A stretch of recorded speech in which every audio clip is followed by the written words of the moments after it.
د دعای قنوت لفظي ترجمه او دا مهمه خبره هم د محترمو ځکه د خپل رب سره د خپل خالق سره د خپل مالک سره خبرې دي او دومره سره د کور نه وځي او د سوکي جماعت ته لاړ شي او بیا په دې پوه نشي چې ما څه ویل د رب العالمین نه ما څه وغوښتل او په دې وجه باندې د انسان په منځ کې بیا خوشوم راځي د مونږ نه خوند مخلي لذت دی اخلي د سړي د دنیا ټول ستړی هغه ختم شي ځکه د منځ په معنی چې پوه شي نو سترګې به دې یخې شي په دې باندې په وترو کې عام مشهورې دوه دعاګانې دي د دواړو لفظي ترجمه به وکړو د الله په فضل سره اوله دعا اللهم اهدني في من هديت اللهم يا الله اهدني مضبوط کی مال را په هدایت بندي او توفیق د عمل را کی في من په جمله د غچا کی هدایت جتا ورته توفیق د عمل ور کړو مضبوط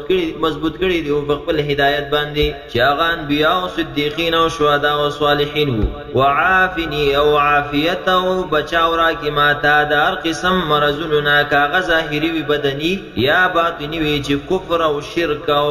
عصیان او نافرمانی ده فی من په جمله دا چا کی عافیتا چې تا بچاو عافیت د دغه مرزونه ور کړي واغیتا وتولني او کارساز او ناصر او امدادي زما شي په ټولو کارونو زما کی فی من په جمله دا چا کی تولیتا چې ته دا غي کارساز او امدادي او ناصر شوی وبارک لی او برکات واچې مال را فيما باغسک اعطیتا چې تارا کړی دي کاغه مال له او که اهل له او که عمر له او که علم له وقنی او بچ کې مال را شر ما قضیتا شر هغه نه چې تای فیصله کړی د زما په باره کې فانک یقینا تجی تقضی تفیصلی کې د خیر او د شر ټولي فیصلې ته کې یا الله ولا يقضى عليك او پتا باندې فیصله نشي کېدل یعنی هیڅوک پتا باندې فیصله نشي کولای انه یقینا شان د خبردار لا يذل نشي ذلیل کېدل من غسوک ولیتا چې تا دا غسر دوستانه وکړه یعنی ستا دوستان هیڅ کله نشي ذلیل کېدل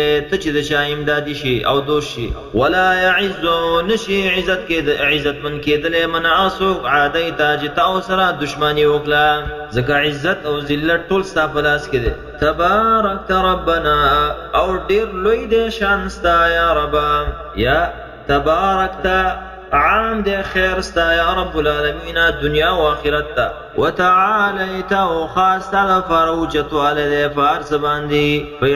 په اعتبار ذات سرم توچ دی فارس باندې او په اعتبار صفات سرهم دیزه پوری دا یو دعا شو محترمو دویمه دعا دا غي ترجمه به وکړو کوم چې عام زمو ملکونو کې اکثر مشرانو یادای او بل نشي یادولې دا غي ترجمه اللهم یا الله انا نستعينك من طلب د امداد کو د تانا په هر کار زمون کې ونستغفرك او طلب د بخنه کو د تانا من ته بخنه وکي زمون د ګناهونو ونؤمن بك او من پتا باندې ایمان لرو ایمانم پتا راوړل ونتوکل عليك او من ځان سپارل پتا باندې ځان پتا سپارو ونثني او ثنا او صفاتنا بیان عليك پتا باندې الخير د خیر یعنی ټول د کمال صفاتنا من تعالی ثابتو بل چاله نه ثابتو نشکرک من شکر کوستا یا الله ولا نكفرك او من كفر او نشکرین کوستا ونخلع او من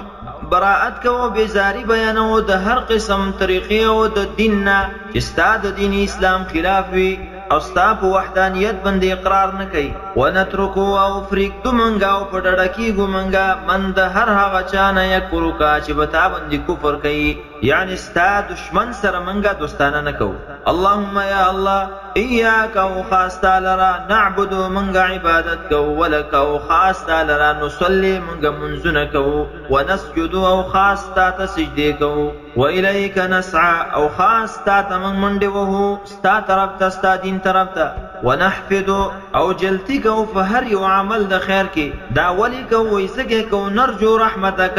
من امید ساتو د رحمت ستانه یا الله ستاد رحمت امید ساتو ونخشى ويريق من عذابك وستاد عذابنا ان عذابك يقينا عذاب ستا الجد چاغه حق دی او رښتینی دی بالکفار فکافر بندي ملحق پیوسته کیدون کې د اوراتلون کې د فاغي بندي